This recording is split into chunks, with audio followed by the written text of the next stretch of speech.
another place. Same country, different place.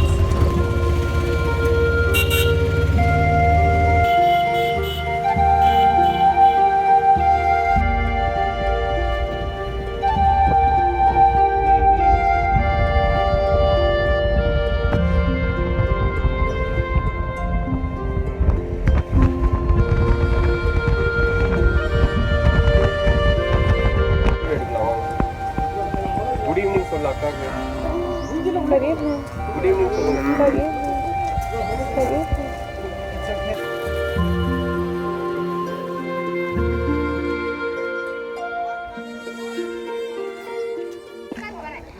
We're here in this village because this boy has a story to tell us.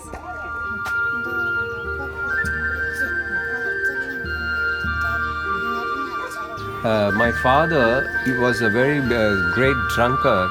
He used to always keep drinking.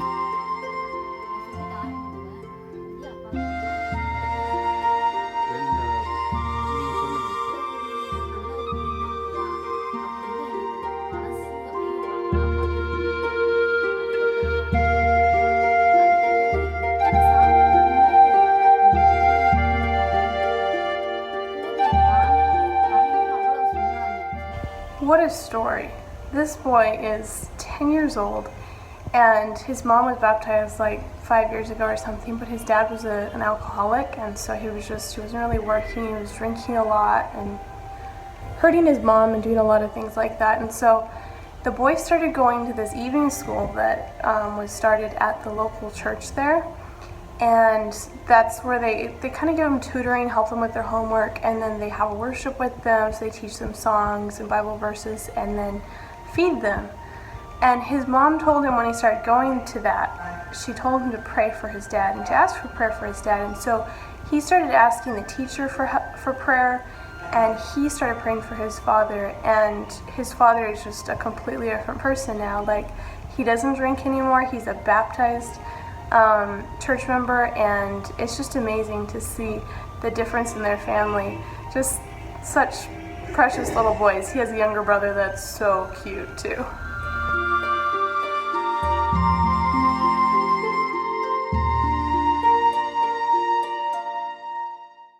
Another thing that happened the other day was some of the people that were at the place, one of the places that we were about to leave, decided they wanted to buy me an outfit and they wanted to buy something for Jonathan too. And so they came up the morning we were leaving with a couple of bags. One had a shirt in it for Jonathan and one had an outfit in it for me.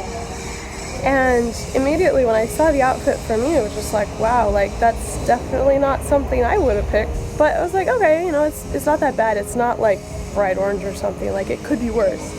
And so I put it on and I ended up wearing it the whole day. Jonathan put his shirt on, which I actually really liked, and wore it the whole day, and it was great. And at the end of the day, Jonathan's like, I don't think I would have picked this shirt if I was the one who had gone to the store to buy it. But I actually really like it. And I was like, yeah, we probably wouldn't have picked that one for you, but I really like it too. And then I was thinking about my outfit. He had actually commented like he really liked it, and I was like, okay. And then I was thinking about it, I was like, I do kind of like it. But, it's not what I would have picked, but I'm actually beginning to like it more. And it just made me think of how sometimes when we pick what we think we want as circumstances in our lives, it's kind of nice to begin with, but then it's not what we thought it would be, and it kind of gets old and we don't care for it so much anymore. But when God gives us what He wants, it's like, at first we might be like, Lord, I don't really want this, but in the end, we're so thankful for it. It's like better than we would have picked for ourselves but we wouldn't have picked it, and so God picked it for us.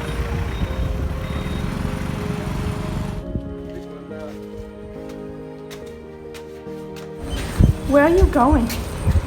I'm going to Brother Thomas and Jennifer's house for lunch. Why are they feeding us? So we don't have to eat in a hotel. A hotel? Yes, that's what they call restaurants here.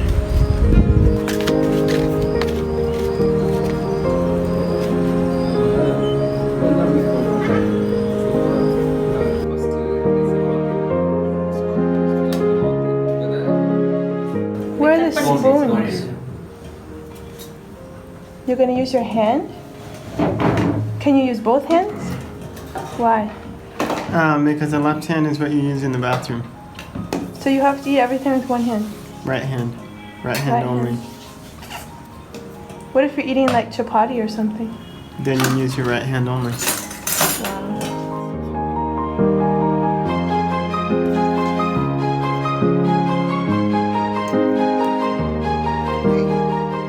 What is that? This is not a flying saucer, it's an appalam. And what is that? Anna, what's appalam? Appalam is kind of side dish. It is made up of grains. Crunchy. It's like a big cracker. Chip. Chip. Show us how you eat your food. Why? It's hot. The good thing about eating with your fingers is you don't ever burn your mouth. So you go like this, and you kind of bring your fingers together, and this is your pusher, dispenser, something, and then you go like this. One thing while we've been here that we've actually heard a lot of stories about from the Bible workers, and not just this time, but like when we were here last time, was stories of healing. Like somebody was sick and the Bible worker was asked to pray for them and they got better. In one case, it was just the lady we interviewed the other day who was just recently baptized. She prayed for somebody and he was healed. And it's just amazing, like stuff you don't hear about in America. Like you don't hear about just praying for somebody and over a few weeks' time they get over their cancer or they get over elephantiasis. And actually here's another example of one of those stories that's really amazing. There was a phone call.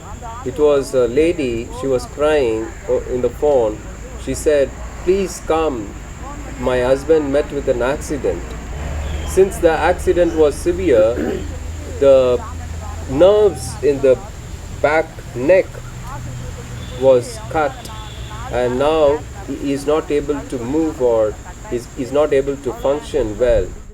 So on this trip, I've been fighting a cold pretty much the whole time. So like the first 2 days were like really exhausting. We didn't get enough sleep and I get a cold. Like every time that happens, not enough sleep, I will get a cold.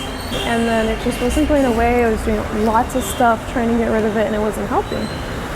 And so then just the other day, it was just like I was struggling with this cough. I was exhausted from it and it wasn't going away. And I really felt impressed that I needed to be praying more, but then I also really felt impressed that I needed to ask for special prayer. And it was like, here I've been hearing all these stories about people praying for healing, and the people they pray for get well, they get better. But it's like, that's amazing, and yet when it came down to me, it was just like, I don't want that. And I just realized how proud, like, this is God healing people, and it's like I'm too proud to ask for special prayer for healing. But I knew I needed to, and so I just said, Lord, help me. Like, I really don't want this, but I know that you can help me to be willing even though I don't want it.